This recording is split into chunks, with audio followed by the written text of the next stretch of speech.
So, Namaskar. I just want to make this very conversational and anecdotal. Age has got some advantages. One of the advantages being is that you've been through a lot more crises than the people that you're talking to. I recall the first crisis of my life was the Indo-Pak War, and I was under the impression that Pakistani had very specific instructions to bomb me and kill me, particularly, and it used to be winter, and in a Razai, I used to, hide in my mother's bosom, telling her to keep Pakistanis away. And as in that crisis and many, many more crises that were to follow, whether it was the emergency, whether it was economic situation, a lot of ups and downs that our country went through. In every crisis, I found that all of us came together as a nation family. And I think we have to be thankful to God for one thing, that in these times of COVID, after maybe 20 years, we've become a nation family again. Everyone is concerned about anybody else's well-being. We are working like one unit with lot of concern of what our fellow human beings are going through, what the migrants are going through, what our own staff is going through, what our peers are going through, our friends who lost their job, our friends who cannot pay their EMI. But still, the good fight has to carry on. So many helping hands reaching out for each other and giving each other a shoulder to cry for. With a very distinct disadvantage in all the earlier crises, so to say, that we were there, physical proximity was not a problem. You could actually hug people and give them a real shoulder to cry on. What COVID has left us with is only the digital part of it. And when it is digital and we are having these conversations, so what we've been trying to do at Scotch is trying to make these conversations very humane, to possibly impart an emotion to a digital system or a computer, if something like that may be possible. So we say that just because we are talking to each other remotely should not change us as people. We should rediscover ourselves in our digital avatars. God gave us an entire package to be able to look in each other's eyes, to be able to empathize, and to be able to relate to each other. So can we have those conversations? Can we have those relationships online? Because beyond a point, it will be a very boring world that we live in. Social structures will break. The number of birthdays, weddings, funerals, kriyas, chothas I have attended in past 4 months on Zoom is not funny. And believe me, you do get involved. You get very involved, and the emotional kind of pours out because it comes from the heart. Similarly, when you're doing these personal things, can that emotion come back when you're doing professional things? Can you really be bothered about a small municipality, let's say Lanji or someplace like that, what they're going through, what is it that is happening in Northeast, what is happening in a small district, what is happening to the migrant labor, and reach out to them with your message virtually and tell them, yes, we still care for you. If you look at the past 4 months have been defined by what I call fear, uncertainty, and doubt, which is the hallmark of any emergency that there is. We are all very fearful. We are fearful not just for our own lives. We are fearful for lives of people around us, our near and dear ones. We are uncertain about what the future holds. And we have doubts about what is going to happen to all of us. What is our shared destiny? The good news is that whatever that shared destiny is will happen to all of us. So it is in our hands to craft it all together as one nation family. When we started, I remember in March, Gursharan talked about so many ups and downs in my life. We had the annual summit that we do at the end of the financial year in March. Just 24 hours ahead, we had to cancel it. And to me, it was again the whole world came crashing, and we felt that, oh, we have to build this again. And there were economic pundits who were saying that no, India will fare better. We will look at 1%, 2% growth within 15 days. And I said, listen, I've seen this story before. You have to be, either Nostradamus or, more brilliant than Einstein to be able to say where this economy is headed, because there isn't enough data and there isn't enough evidence.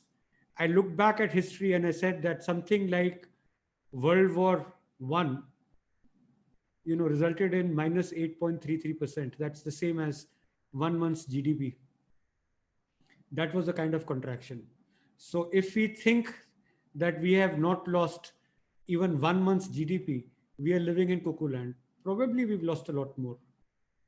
Even today, I find that, so from that graduated response to +1% to -2% to -7%, recently I was looking at somebody who said -10.1%, and we've not yet hit the bottom. This is not a race that we want to win. You know how low it goes. But the thing is that the economy is down. The job situation is precarious. In MSME sector that we track very closely, 3 crore jobs have already gone. By end of August, we expect 4 crore jobs to have been extinguished completely. Just let that sink in. When you say 4 crore jobs in a family of 5, that's 20 crore people. That's 20 crore mouths to feed in a nation of 100 crore people. What are those families going through? What is their hope? What will they come out with? What is going to happen? What is going to happen to all of them is a decision that all of us and our actions would need to take as a nation family. Will we work for just our revival, or we are going to work for revival of India? The Prime Minister has given a clarion call for Atmanirbhar Bharat. I say good speed to him. And in this bleak scenario, what we have been trying to do is keeping hope alive. What is in short supply just now? In any situation of fear, uncertainty, and doubt, hope is always in short supply. So if you look at today's Scotch Summit, is about offering a beacon of hope. Can we all share? So what I'll tell everybody, I was talking, we must smile a lot, we must laugh a lot when we talk to each other. We haven't talked to people who laugh. You know, when you're digitally there, hardly anyone smiles. Everyone becomes so serious. So don't be serious. Smile, look directly into the camera as if you're peering in the eyes of everyone who's watching you, and laugh and share the joy that we have survived this far, we will survive further. So what is it that is giving me this hope today? One thing that has given me the maximum hope is emergence of field warriors. Earlier, it was a central government, it was some secretary to government of India or the minister or the prime minister who was expected to take the lead. But you know, there are so many beacons of hope that we found at the block level, at the district level, at the village level, where people have taken the lead and have led an entire community, whether it's economic revival, whether it's survival or it's transformation. There are so many stories that you have. In such vast numbers, India has never transformed. And in such vast numbers, India has never had leaders. In such vast numbers, there has been no capacity demonstration that, yes, we are a very competent country. So that's the single thing that has given me a lot of hope, that as an entire country, as a nation, we have risen to this challenge and everyone is doing their bit. The second thing which is giving me a lot of hope is that all financial schemes of the government, or all the financial might of the country, is being redirected towards human needs. When your family is in trouble, you know, the guy who's most in the trouble, he needs to be supported. The guy who's most hungry needs to be fed. The guy who's most thirsty needs to be given water.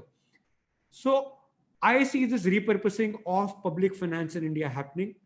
People say, are we going socialist? No, we are not going socialist. It is this revival where we are, you know, giving free food, we are giving Narega wages, etc., which is going to lead to economic revival of the country, because these are the people who feel hunger the most, they feel thirst the most, they have needs the most. One policy direction where we may have erred, and I have talked about it often, is that why is it in India that you have to reach rural India to get social security? Why there is no social security in urban India? And we've argued for a very long time. And I'm happy to note that 2 days back, there was a news that there is a Narega equivalent of urban India that is being thought of, which has been my long-standing recommendation.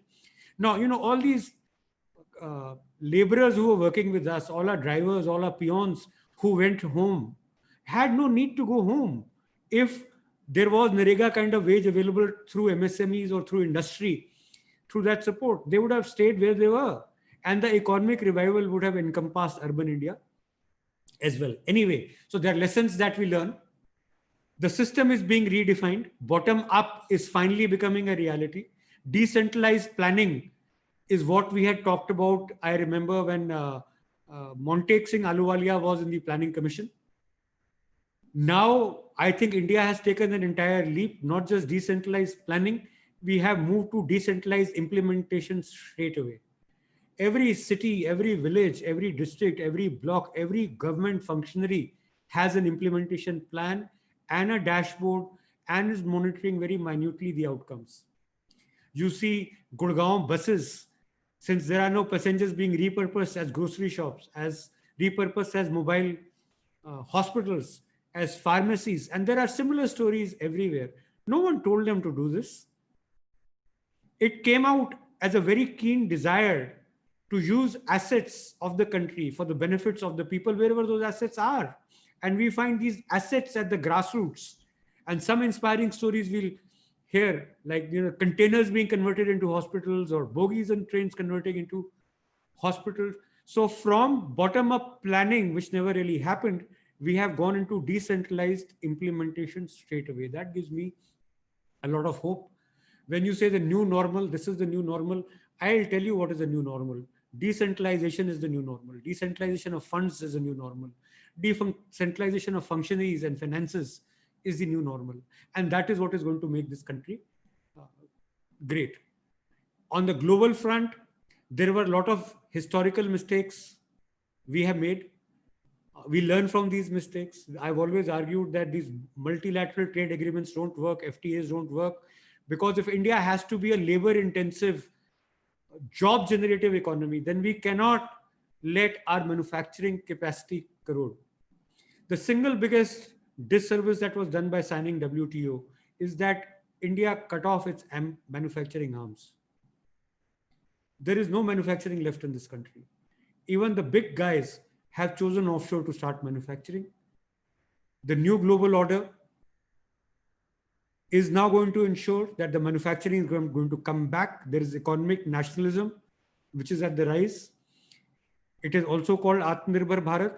We will make sure that everything that is consumed in India should, to whatever extent possible, be manufactured in India, to be made in India.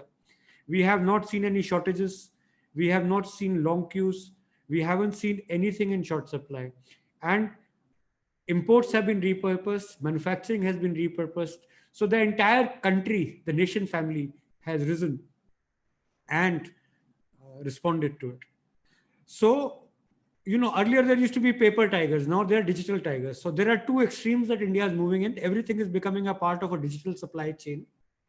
But I can tell you, economy doesn't come out of a spreadsheet.